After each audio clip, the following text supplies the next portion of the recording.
Hello my friends.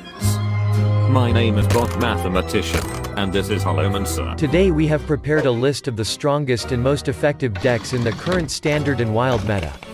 To do this, we followed HS replay statistics, then considered meta-analytics from Vicious Syndicate and Tempo Storm.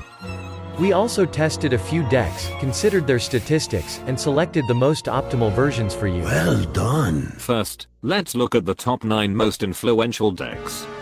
Some of them have very high popularity, others have low popularity, but high win rates. In general, these decks represent 60% of the standard ladder. This means that at least 1 in 2 of your opponents will be using one of these decks at any given time. Now let's look at the most efficient decks. Murloc Shaman is the best Shaman deck in the current meta. Murloc Shaman is an aggressive deck. The deck aims to build a board early, then use buffs such as Murloc Warleader or Bloodlust to close out the game. We found the best available build of this deck. This version costs 9,240 dust, and has a win rate of 58%. Let's look at the archetype's win rates against the other meta decks. Murloc Shaman has the best matchups against Mech Paladin and Cyclone Mage.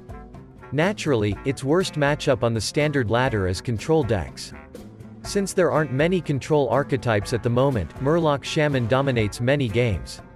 The second dangerous opponent for this deck is very aggressive decks such as Token Druid and Zoo Warlock.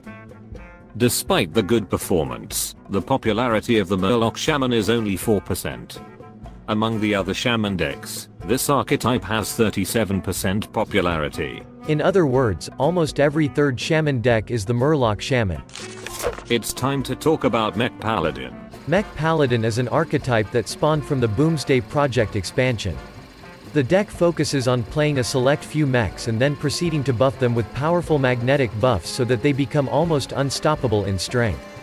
This playstyle plays right into the legendary spell Kangor's Endless Army by resurrecting previously killed mechs with their magnetic buffs intact for a powerful finisher.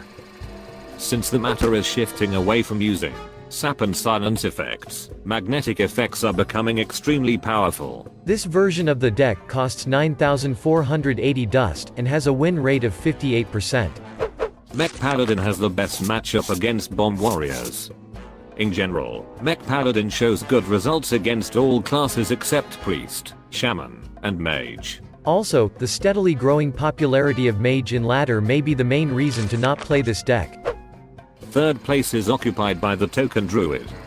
This deck is a strong way to play the game, but most players are bored with it. Token Druid is a broad archetype that has surfaced in many different metas throughout Hearthstone's history. The general playstyle of the deck often changes, but the win condition of the deck has stayed consistent over time. The main strategy is to use the combination of small minions and buff cards together to create an extremely powerful board. An important advantage of this deck is the cost. It's only 2,960 dust. The main matchups which Token Druid is dominant against are Secret Hunter, Murloc Shaman and Tempo Rogue. Its worst matchup is Mech Paladin. Other aggressive decks, such as Zoo Warlock Aggro Shaman, also do well against Token Druid. The popularity of this archetype is 89% of all Druids played games. Despite the fact that Mech Hunter is the strongest and most popular deck for the class, we want to talk about Secret Hunter, since we have already reviewed the Mech Hunter archetype in one of our past videos. Secret Hunter is an aggressive deck that wants to play sticky minions to continuously pile damage on its opponent's face. The deck also uses traps to protect its minions even more. Our version of the deck costs 7,940 dust, and has a win rate of 59%. Secret Hunter has 2% popularity. Among the other Hunter's archetypes it has only 9% popularity. Token Druid and other Hunter decks are good at outlasting the Secret Hunter, but with Cyclone Mage continuing to increase in popularity, Secret Hunter is likely the most underrated deck in the current meta. It's a great choice if you really want to bring the pain to mages. Before we continue, and announce the best standard deck, don't miss our video about Easter eggs, hidden by the developers, and hinted at the League of Explorers and Uldum. The community managed to find incredible interesting facts, and put forth great theories before the expansion release. You can also find some ideas for the third expansion, the link is in the description. Warrior is the best class in the game right now. It's hard to argue against this, considering how strong both Control Warrior and Bomb Warrior are on ladder. But nevertheless, Control Warrior has the highest efficiency. Specifically, this version of the deck has more than 60% win rate. The only drawback of this deck is the high cost of almost 13,000 dust. Let's look at the archetypes win rates against the other meta decks. Control Warrior will do better against more aggressive decks, such as Tempo Rogue, Murloc Shaman and Zoo Warlock. Control Warrior is weak against more diverse decks such as Mech Paladin, Bomb Warrior and Midrange Hunter. However, its main opponent is Mechathune Warrior. Control Warrior has almost no chance in a duel with a mechanical god. By the way, Mechathune Warrior is my favorite archetype. I simply adore this deck. Its structure is very similar to Control Warrior, and most opponents find it difficult to determine which deck they are dealing with. We have already told you about this in our video about the most fun decks. If you missed it, the link is in the description. Warrior players will definitely look back at the Rise of Shadows as a golden age for the class. And now let's talk about the best decks for playing in wild mode. Sorry, before you continue, I want to ask a question. Yes, please ask. What can you say about the new legendary cards? Did they find places in decks? This is a good question, thank you. Almost a week has passed since the release of the new cards. Unfortunately, all the new cards did not find a place in the meta decks. The community is continually testing and trying applications for them, but has been without success. The only exception is Brightwing. This little dragon has almost 1.5% popularity, and found application in some versions of Dragon Mage. Even in this deck, Brightwing is not a key component, but rather plays a supporting role. You can try this incredibly expensive deck if you already have an extensive collection of dragons, and if you are lucky enough to get Brightwing in a pack. Otherwise, we do not recommend crafting this card at the moment. Let's finally move on to a wild decks and look at the top 3 most effective decks. In spot 3 is Mech Hunter. It's the most popular deck for the class for both modes. This Hunter deck combines the mech synergies of Goblins vs Gnomes and the Boomsday Project to create an aggressive, mechanical monster. Galvanizer and Mechwarper allow you to quickly play out a whole hand of mechs, giving Metaltooth Leaper a board full of bots to buff. If this doesn't help your automated army close out the game, Jeeves serves up a way to refill your hand each turn and keep the engine running. It has a hyper-aggressive game plan, and therefore, Mech Hunter's weak matchups are decks that can effectively deal with early game board development. Odd Paladin, even Shaman, Druids, and most Warlock archetypes have that capability. This deck has a 65% win rate. In second place is Tempo Mage, which has a win rate close to 67%.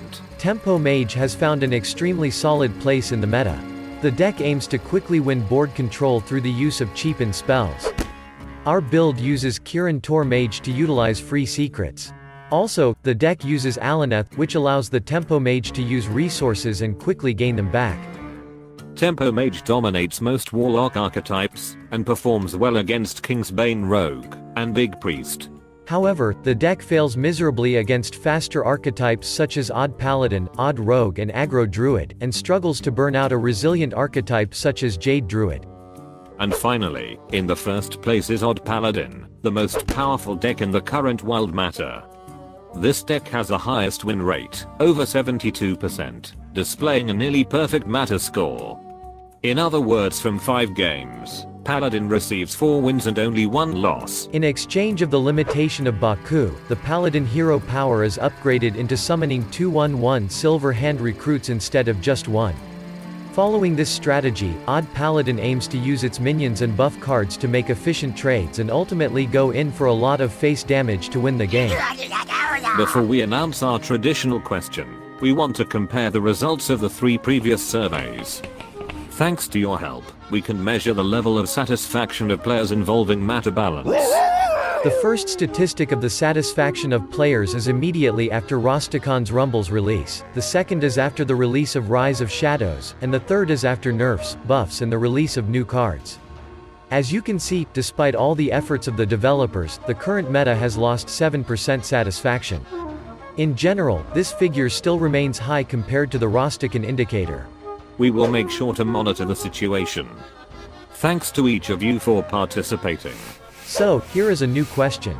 Do you think it is possible to collect the entire collection of cards without any money? We created a YouTube poll.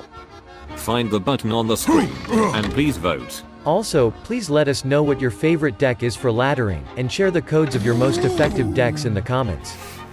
Alright, that's all for today. Thank you for being with us. And special thanks to Chris for text editing. We will meet in new videos. Good luck.